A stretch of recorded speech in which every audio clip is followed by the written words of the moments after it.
दोस्तों स्टडी 91 के YouTube channel में आप सभी का बहुत बहुत स्वागत है। दोस्तों आज आप सभी के समक्ष भारतीय संविधान की क्लास के 166वें लेक्चर को लेकर हाजिर हूं। दोस्तों आज हम कवर करने वाले हैं 4951 से लेकर के 4980 तक के सवाल। जी हां दोस्तों, याद रखेंगे इसी लेक्चर सीरीज में 150 नंबर तक दोस्तों मैंने आपको हिस्ट्री विषय पढ़ाया और 151 नंबर से स्टार्ट किया भारतीय संविधान की क्लास। तो आज हमारी 16वीं क्लास है। इस 16वीं क्लास में आज हम समापन करने वाले हैं मूल अधिकारों से संबंधित सवालों को, क्योंकि इसके बाद अब हम लोग चलेंगे भाग 4 पर, जहां हम लोग पढ़ा जाएगा राज्य के नीति निर्देशक तत्वों के बारे में। ठीक है, तो अनुच्छेद 32 जो संवैधानिक उपचारों का अधिकार है वो हम लोग पढ़ रहे थे। पिछली क्लास में दोस्तों मैंने आपको बताया बंदी प्रत्यक्षीकरण के बारे में, जिसे हैबियस कॉर्पस कहते हैं, और मैंडमस जिसे हम परमादेश कहते हैं, इसके बारे में पढ़ा गया। कुल 5 प्रकार की रीट थी, जिसमें से 3 और रीट हैं, उनसे संबंधित सवाल आज हमें पढ़ने हैं। वो 3 रीटें कौन कौन सी? एक तो प्रतिषेध है जिसे हम प्रोहिबिशन कहते हैं, एक उत्प्रेषण है जिसे कटिरेडी कहते हैं,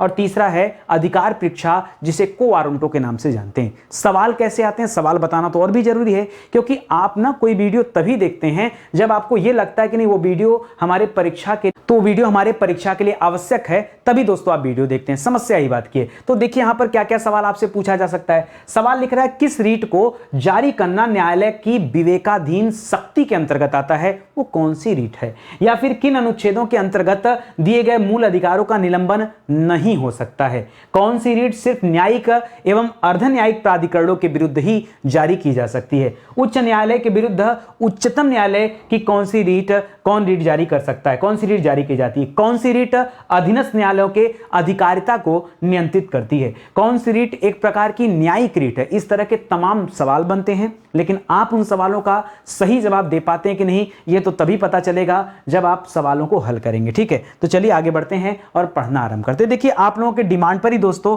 यहां पर मॉडर्न हिस्ट्री का एक फाउंडेशन बैच स्टार्ट किया गया है। मैं आपसे केवल इतना कहना चाहूंगा, एक मौका दीजिए, पढ़िए। इस बैच को पढ़ने के बाद ना आप ऑटोमेटिक समझ जाएंगे कि आगे geography, polity, science, economics, environment ये किससे पढ़ना है, ये आप खुद ब खुद डिसाइड कर लेंगे। ठीक है, यहां पर दोस्तों पॉलिटी का भी नया बैच आ रहा है। ठीक है, इसके अलावा हिंदी का सुपर सेलिंग बैच ऑलरेडी दोस्तों चल रहा है कई दिनों से, और यूपी स्पेशल का भी एक नया बैच है। आप इंक्वायरी करते रहिए, ये हमारा इंक्वायरी नंबर है, यहां कॉल करके पता करते रहेंगे तो कब बैच आएगा इसकी जानकारी आपको मिल जाया करेगी। ठीक है, आइए सीधे स्टार्ट करते हैं अपने सवालों को और पढ़ना आरंभ करते हैं। अच्छा, ध्यान क्या देना दोस्तों, ध्यान दीजिए पहले कि 166वां लेक्चर है। 4951 से लेकर के 4980 तक के सवालों को करने चल रहे हैं और हम पढ़ रहे हैं संवैधानिक उपचारों का अधिकार।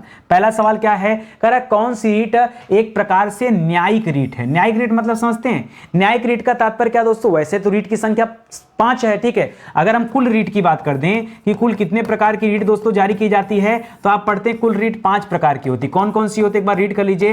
पहला हमने पढ़ा था बंदी प्रत्यक्षीकरण। क्या पढ़ा था? बंदी प्रत्यक्षीकरण। दूसरा पढ़ा था परमादेश। क्या पढ़ा था? परमादेश। आज की क्लास में हम तीसरी रीट कौन सा पढ़ रहे हैं दोस्तों? याद रखेंगे हम पढ़ रहे हैं प्रतिषेध। यहीं से अपनी कहानी को शुरू करेंगे, प्रतिषेध। ठीक है, चौथी रीट दोस्तों कौन सा है? उत्प्रेषण। कौन सा है? उत्प्रेषण। और 5वीं रीट कौन सी है दोस्तों? अधिकार परीक्षा, जिसको हम को वारंटो कहते हैं, अधिकार परीक्षा। ठीक है, को वारंटो। तो दोस्तों इसमें से न्यायिक रीट किसे कहा जाता है? याद रखेंगे न्यायिक रीट कहा जाता है प्रतिषेध को। किसे कहा जाता है दोस्तों? प्रतिषेध को न्यायिक रीट कहा जाता है। जिस तरह से शुरुआत में मैंने आपको बताया कि बंदी प्रत्यक्षीकरण का संबंध व्यक्तिगत स्वतंत्रता से है या सशरीर उपस्थित होने से है, उसी तरह से परमादेश का रीट किससे दोस्तों? जब कोई प्राधिकारी, जब कोई सरकारी अधिकारी अपने कर्तव्यों का पालन ठीक ढंग से न कर पा रहा हो, तो ऐसे में परमादेश की रीट जारी की जाती है। ये हम लोगों ने पिछली क्लास में बखूबी पढ़ा। प्रतिषेध को दोस्तों न्यायिक रीट कहते हैं, और प्रतिषेध पता ये रीट कब जारी की जाती है? याद रखिएगा ये रीट अधीनस्थ, ये रीट न्यायालय द्वारा जारी की जाती है। क्वेश्चन जरा समझिए, यहां पर एक अगला क्वेश्चन मैं आपको दिखा दूं।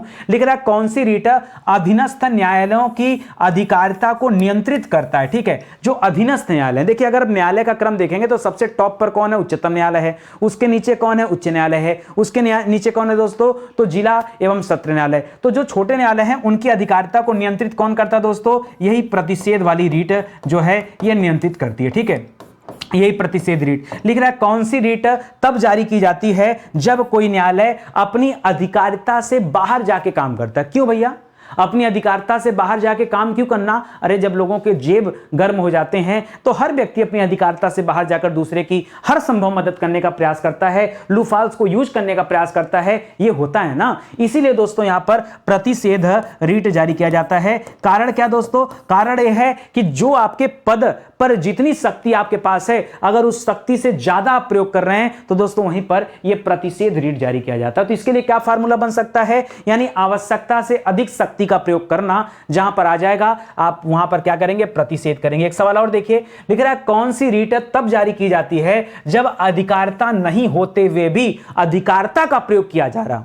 ये तो गजब की बात हो गई। एग्जाम्पल दे रहा हूं, कोई एसआई था, वो लखनऊ में बैठा था और वो एसआई किसको प्रताड़ित कर रहा है? गाजियाबाद के किसी व्यक्ति को कर रहा है। तो भैया लखनऊ में बैठा व्यक्ति लखनऊ का अधिकारी होगा, वो गाजियाबाद में कैसे परेशान कर सकता है? मेरठ में, बुलंदशहर में या गोरखपुर में, जौनपुर, आजमगढ़, बनारस, यहां के लोग कैसे प्रताड़ित करेगा? यानी वो अपने अधिकारिता से अगर हटकर के काम कर रहा है तो ऐसे में दोस्तों मैं एग्जाम्पल दे रहा हूं समझाने के लिए, इसको न्यायालय से जोड़ के समझेंगे तब आपको समझ में आएगा। तो याद रखेगा, ऐसे में हम किस रीट की बात करते हैं दोस्तों? ऐसे में जो रीट है उसे हम प्रतिषेध की बात करते हैं। ठीक है, इसे इंग्लिश में क्या कहते हैं दोस्तों? प्रोहिबिशन कहते हैं। ठीक है, याद रखेंगे, प्रोहिबिशन कहते हैं, तो याद रखेंगे। इसी तरह से लिख रहा है कौन सी रीट तब जारी की जाती है जब नैसर्गिक न्याय, नैसर्गिक माने समझते हैं क्या होता है? नैसर्गिक का मतलब होता है प्राकृतिक। नैसर्गिक का मतलब क्या होता है? प्राकृतिक। कारण नैसर्गिक न्याय के सिद्धांतों की जब अवहेलना होती तब कौन सी रीट जारी होती दोस्तों? ये वही है, प्रतिषेध रीट है। ठीक है, घबराइए मत, खाली सुनते चलिए। प्रतिषेध रीट है भाई, जितनी शक्ति थी उससे ज्यादा प्रयोग करो। जो प्राकृतिक रूप से जो शक्ति आपको प्रदान किया गया था, नैसर्गिक रूप से जो उस पद के लिए शक्ति तय किया गया था, आप उससे ज्यादा अगर शक्तियों का इस्तेमाल कर रहे हैं तो ऐसे में यही तो प्रतिषेध रीट है, वो कंट्रोल करेगा। लिख रहा है दोस्तों अगला सवाल, कौन सी रीट तब जारी की जाती है जब कार्यवाही लंबित हो या आदेश नहीं किया गया हो, अर्थात आदेश के पूर्व। तो आदेश के पूर्व हमेशा प्रतिषेध की रीट होती है। क्या होती है दोस्तों? आदेश के पूर्व हमेशा कौन सी रीट जारी की जाती है? प्रतिषेध की रीट जारी की जाती है। इसको भी याद रखिएगा। खाली अब क्वेश्चन का पैटर्न समझिए, उत्तर तो एक ही है, बस क्वेश्चन पूछने की तकनीक अलग अलग है। ठीक है, अलग अलग तरीका है। अगला सवाल लिख रहा है कौन सी रीट सिर्फ न्यायिक और अर्ध न्यायिक प्राधिकरणों के विरुद्ध जारी की जाती है और किसी के विरुद्ध नहीं, चाहे न्यायिक चाहे अर्ध न्यायिक प्राधिकरणों के विरुद्ध। याद रखेंगे कौन सी रीट जारी की जाती है दोस्तों?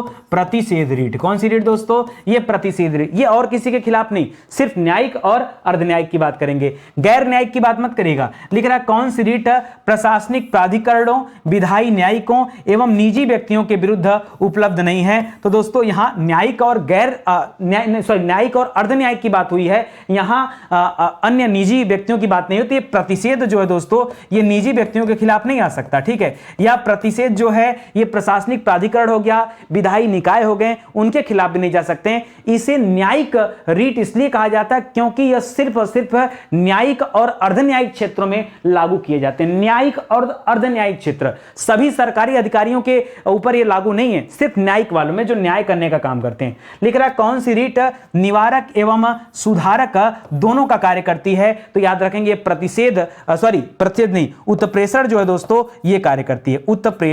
उत्प्रेषण में क्या होता है दोस्तों? याद रखेगा निम्न से उच्च, खाली इतना याद रखेगा, निम्न से उच्च।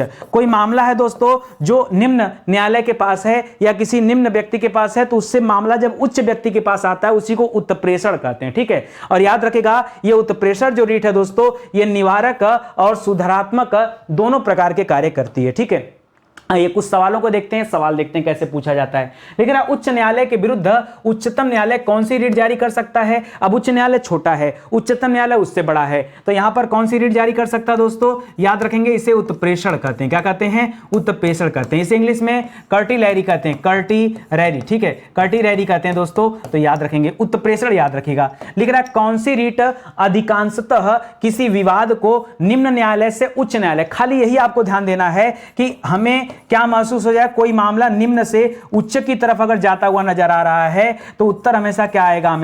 उत्तर हमेशा आएगा उत्प्रेषण। क्या आएगा दोस्तों? उत्प्रेषण ही उत्तर आएगा। आगे लिख रहा है निम्न न्यायालय को अपनी शक्तियों से अधिक अधिकारों का उपयोग करने से रोकने के लिए दोस्तों कौन सी रीट जारी की जाती है? तो यहां भी क्या कर देंगे? यहां भी आप उत्प्रेषण कर देंगे। यही ना कि अगर देखिए यहां पर दोनों बातें की जा रही है, यहां पर एक भी कहा जा रहा है कि अपनी शक्ति से ज्यादा प्रयोग कर रहा है लेकिन निम्न से उच्च की तरफ। ठीक है, तो याद रखिए रखेगा, ऐसे में यही उत्तर होगा। ठीक है, निम्न न्यायालय वर्ड अगर लिखा तो यही आपका जवाब होगा। एक चीज और, यहां पे आप ये भी कर सकते थे, प्रतिषेध भी कर सकते थे। ठीक है, क्यों? क्योंकि आवश्यकता से अधिक इस्तेमाल किया जा रहा है। लिख रहा निम्न न्यायालय को शक्ति दुरुपयोग द्वारा न्याय के प्राकृतिक सिद्धांत को भंग करने से रोकने के लिए कौन सी रीट जारी की जाती है? तो पुनः क्या आ गया दोस्तों? पुनः क्या आ गया? यहां पर उत्प्रेषण आ गया। ठीक है, क्या आ गया दोस्तों? पुनः उत्प्रेषण आ गया, क्योंकि दोस्तों शक्ति का दुरुपयोग हो रहा है और उसे रोकने के लिए यही रीट जारी की जाती है। अगला सवाल है, कौन सा रीट पहले सिर्फ न्यायिक या अर्ध न्यायिक प्राधिकरणों के लिए होती थी? तो न्यायिक और अर्ध न्यायिक में हमने क्या कहा था दोस्तों? इसमें हम लोगों ने पढ़ा था प्रतिषेध के बारे में। किसके बारे में पढ़ा था? प्रतिषेध के बारे में। लिख रहा है उसके खिलाफ ही जारी की जा सकती थी, प्रशासनिक इकाइयों के खिलाफ नहीं जारी की जा सकती थी। प्रतिषेध नहीं भाई, उत्प्रेषण था ना। न्यायिक वाले में क्या था? उत्प्रेषण था। देखिए दिमाग में अभी पता है, कभी कभी ऐसा भी होता है कि मैं लिखता कुछ और हूं और बोलता कुछ और हूं। ठीक है, ऐसे में थोड़ा सा ध्यान रखा करिए, क्या इसी दिमाग में सब कुछ है, फीड है, तो बड़ा ध्यान से पढ़िए। ठीक है, तो कौन सा रीट है जो न्यायिक और अर्ध न्यायिक के लिए होता दोस्तों? सिर्फ प्रशासनिक के खिलाफ नहीं होता, विधायी के खिलाफ नहीं होता है और निजी व्यक्तियों के खिलाफ नहीं होता है। याद रखेंगे, सिर्फ किसके खिलाफ? सिर्फ न्यायिक और अर्ध न्यायिक, न्यायिक और अर्ध न्यायिक। ठीक है, उत्प्रेषण हमेशा अर्ध न्यायिक एवं न्यायिक के खिलाफ ही दोस्तों जारी किया जाता है, किसी अन्य के खिलाफ नहीं। लिख रहा है किस वर्ष, उस वर्ष का नाम बताना, किस वर्ष उच्चतम न्यायालय ने, मतलब सुप्रीम कोर्ट ने व्यवस्था दी कि व्यक्तियों के अधिकारों को प्रभावित करने वाले प्रशासनिक प्राधिकरणों के खिलाफ उत्प्रेषण रीट जारी की जा सकती है। पहले नहीं था, ये 1991 में दोस्तों ये सुप्रीम कोर्ट का फैसला आया, तब जाकर के इसको ऐड किया गया। तो कभी कभी दोस्तों वाद से संबंधित भी जो निर्णय निकल कर आते हैं, उस निर्णय के आधार पर भी दोस्तों नए नए सवाल यहां पर बन जाते हैं। देखिए स्टडी 91 के प्लेटफॉर्म से कई सारे विषयों की किताबें लॉन्च की गई हैं। आपको ये सारे चैप्टर डिटेल में पढ़ने चाहिए, मैं बार बार आपको समझाता हूं।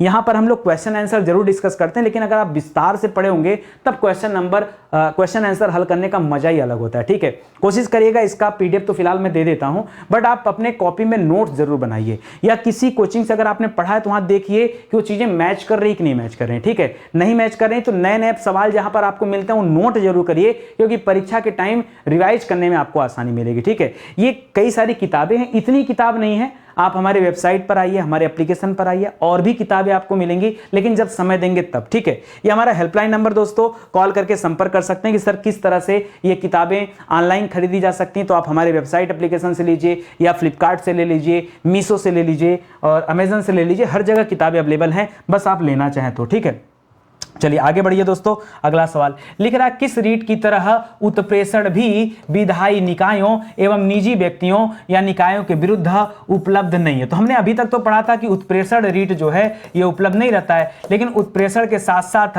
आप याद रखेगा जिस तरह से लिखा है यहां पर कि किस रीट की तरह उत्प्रेषण भी उपलब्ध नहीं है, तो याद रखेगा उत्प्रेषण और प्रतिषेध ये दोनों एक साथ आते हैं। ठीक है, ये दोनों दोस्तों कुछ लिमिटेड लोगों के लिए ही दोस्तों बने हुए हैं। लिख रहा है कोई व्यक्ति जब किसी सार्वजनिक पद को क्या करता है? अवैध रूप से धारण करता है। मान लीजिए कोई व्यक्ति किसी सार्वजनिक पद पर अवैध तरीके से बैठा हुआ है, फर्जी तरीके से बैठा हुआ है, तब दोस्तों उससे क्या पूछा जाता है? उससे अधिकार परीक्षा रीट के तहत, अधिकार परीक्षा रीट जिसे हम को वारंटो कहते हैं, क्या कहते हैं दोस्तों? जिसे हम को वारंटो के नाम से जानते हैं। ठीक है, इसके माध्यम से दोस्तों उससे पूछा जाता है कि बताइए आप किस प्रकार आपने इस पद को धारण किया है, किसके कहने पर, किसके नेतृत्व आपने पद धारण किया, आप ये बताइए, ये बताना पड़ता है अधिकार परीक्षा के तहत।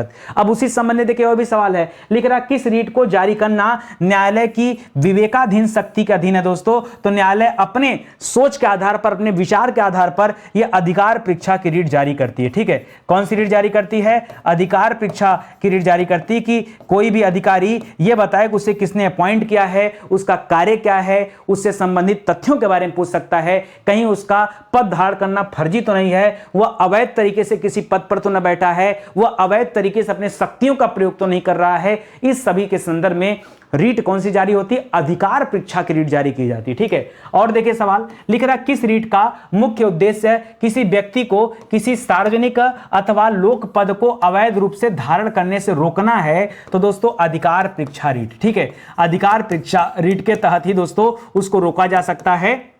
कि कोई पद का इस्तेमाल कोई गलत व्यक्ति न करे, उस पद का दुरुपयोग न हो। किस रीट के माध्यम से सार्वजनिक पद पर बैठे व्यक्ति से पूछा जाता है कि उसने यह पद किस प्राधिकार से धारण किया है? तो दोस्तों ये किस रीट से पूछा जाता है? ये अधिकार परीक्षा रीट जो है दोस्तों, याद रखेंगे, इसी रीट को जारी करके न्यायालय क्या करता है, उस अधिकारी से पूछता है कि बताइए आप जो पद धारण किए हैं यह किस प्राधिकार से धारण किए हैं। ठीक है, आपको यह पद किसने दिया है, सारी बातें बतानी पड़ती हैं। सार्वजनिक पद को अवैध रूप से, फिर से देखिए वही सवाल, मैंने कहा ना सवाल एक ही हैं, बस उसके पूछने का तरीका बदल रहा है, तो बहुत ध्यान से आप चीजों को समझिएगा, नहीं तो फिर कंफ्यूजन बहुत ज्यादा होगा यहाँ पे। ठीक है, पढ़िए क्या लिखा है, लिख रहा है सार्वजनिक पद को अवैध रूप से धारण किए व्यक्ति को हटाकर कौन सी रीट उस पद को रिक्त घोषित करती। मान लीजिए कोई व्यक्ति पता चले कि सच में अवैध तरीके से धारण किया है तो उसको पद छोड़ना पड़ेगा, अब वह रिक्त स्थान हो जाता है, वहां किसी वैध व्यक्ति की नियुक्ति होती है। और यह किससे संबंधित है दोस्तों? यह संबंधित है अधिकार परीक्षा से। किससे संबंधित दोस्तों? यह अधिकार परीक्षा जो रीट है दोस्तों, यह उसी से संबंधित है, उसी के तहत उसको, उस व्यक्ति को उस पद से हटाया जा सकता है। ठीक है, आगे पढ़िए, लिख रहा अधिकार परीक्षा की रीट जारी करना अथवा नहीं जारी करना यह न्यायालय की किस शक्ति के अंतर्गत आता है? तो हमने शुरू में पढ़ा दोस्तों, यह न्यायालय की विवेकाधीन शक्ति है। क्या दोस्तों? विवेकाधीन शक्ति है दोस्तों। न्यायालय की अपनी सोच है, अपनी समझ है, उस अपनी सोच या समझ के आधार पर क्या करता है, न्यायालय उस व्यक्ति से पूछता है को वारंटो जारी करके। लिख रहा है कौन सी रीट का कोई भी व्यक्ति, कौन सी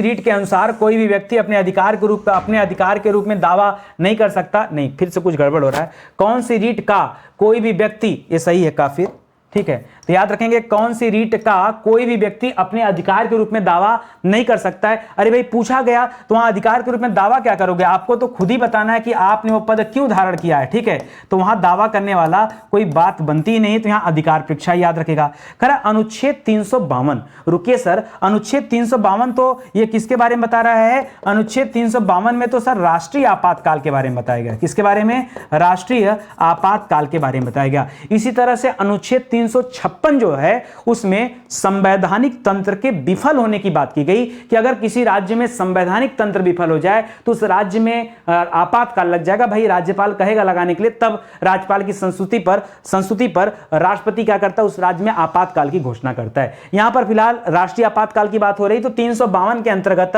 राष्ट्रपति द्वारा आपातकाल की घोषणा, यानी चाहे युद्ध चल रहा हो, चाहे बाह्य आक्रमण के आधार पर, करा यह किस अनुच्छेद का निलंबन कर देता? कौन सा अनुच्छेद दोस्तों यहां पर समाप्त कर दिया जाता है? तो आप जानते हैं दोस्तों निलंबन किसका होता है? अनुच्छेद 19 का निलंबन होता है। और किसका निलंबन नहीं होता है? अगर ये पूछे तो क्या बताएंगे? अनुच्छेद 20 और 21 ये नहीं समाप्त किया जा सकता, और अनुच्छेद 19 जो है दोस्तों ये समाप्त कर दिया जाता है। किस समय? जब आपातकाल की स्थिति बनी है उस समय में यह समाप्त कर दिया जाता है। लिख रहा अनुच्छेद 19 के अलावा दूसरे मौलिक अधिकारों को राष्ट्रपति किस अनुच्छेद के तहत अधिसूचना जारी करके निलंबित कर सकता है? तो यहां पर दोस्तों राष्ट्रपति को पावर है, वो अनुच्छेद 359 का प्रयोग करते हुए, किसका? आपने नहीं पढ़ा होगा, आप तो 356 पढ़ते हो और उसके बाद 360 पढ़ते हो जिसमें वित्तीय आपातकाल दिया है। मुझे पता आप क्या क्या पढ़ते हो, आप 359 छोड़ देते हो। और देखो यही सवाल बनता है कि राष्ट्रपति क्या कर सकता है कि अनुच्छेद 19 तो निलंबित हो ही जाएगा तुरंत, ठीक है, लेकिन उसके अलावा अगर राष्ट्रपति को लगता है कि किसी दूसरे मौलिक अधिकार का निलंबन करना चाहिए, लेकिन 20 और 21 को छोड़ करके, तो किस अनुच्छेद का प्रयोग करेगा? वो अनुच्छेद 359 के अंतर्गत दोस्तों राष्ट्रपति को एक पावर मिला हुआ है। यह सवाल भी आप ध्यान रखेंगे। लिख रहा किन अनुच्छेदों के अंतर्गत दिए गए मूल अधिकारों का निलंबन नहीं हो सकता है? तो याद रखेगा जो अनुच्छेद 20 हैं और अनुच्छेद 21, 20 और 21 दोस्तों ये स्पेशल अनुच्छेद हैं, इनका निलंबन नहीं किया जा सकता किसी भी कीमत पे। लिख रहा किस संविधान संशोधन के अनुसार अनुच्छेद 20 और 21 को प्रदत्त अधिकार कभी भी समाप्त नहीं किया जा सकते, यह कहा गया? तो दोस्तों जो 44वां संविधान संशोधन हुआ था 1978 में, कब हुआ था? 1978 में जो 44वां संविधान संशोधन हुआ था उसमें दोस्तों पावर दिया गया कि नहीं, किसी भी कारण अनुच्छेद 20 और 21 को समाप्त नहीं किया जा सकता है, इसके अलावा और जो अनुच्छेद हैं उन पर दोस्तों समाप्ति हो सकती है। ठीक है, वैसे 19 तो समाप्त हो ही जाएगा, उसके अलावा अगर राष्ट्रपति चाहे तो अन्य मौलिक अधिकारों को भी समाप्त कर सकता है, लेकिन 20-21 को नहीं। ठीक है, यह 44वां संविधान संशोधन 1978 जब आया था, ठीक है, उसमें प्रावधान किया गया था। लिख रहा किस अनुच्छेद के तहत सशस्त्र बलों के मौलिक अधिकारों को भारतीय संसद क्या कर सकती है, समाप्त कर सकती है। मैंने कहा था सेना अनुशासन, सेना के लिए अनुशासन आवश्यक है और ऐसे में दोस्तों अलग अलग तरीके बनाए गए हैं। ठीक है, तो यहां पर फिलहाल आप याद रखेंगे। चलिए दोस्तों, आप हमेशा अनुच्छेद 32 पर पढ़ करके सीधे आप राज्य के नीति निर्देशक तत्व पढ़ने लगते हैं। आपने कभी ध्यान दिया कि आप अनुच्छेद 33, 34, 35 क्यों नहीं पढ़ते हैं? नहीं तो हम तो बात करते हैं कि भाई मौलिक अधिकार जो भाग 3 में दिया गया है वो अनुच्छेद 12 से शुरू होकर 35 तक है। फिर आप संवैधानिक उपचारों का अधिकार पढ़ के चैप्टर आपका क्लोज हो जाता है। भैया 33, 34, 35 में क्या दिया है, आपने पढ़ा कि नहीं पढ़ा मुझे नहीं पता, लेकिन गुप्ता जी तो आज आपको समझाएंगे बढ़िया से कि क्या है 33, 34 और 35 में। तो दोस्तों अनुच्छेद 33 से प्रावधान करता है कि ध्यान दीजिएगा, जो सशस्त्र बल हैं उनके मौलिक अधिकारों के संबंध में कि उनके मौलिक अधिकार समाप्त किए जा सकते हैं।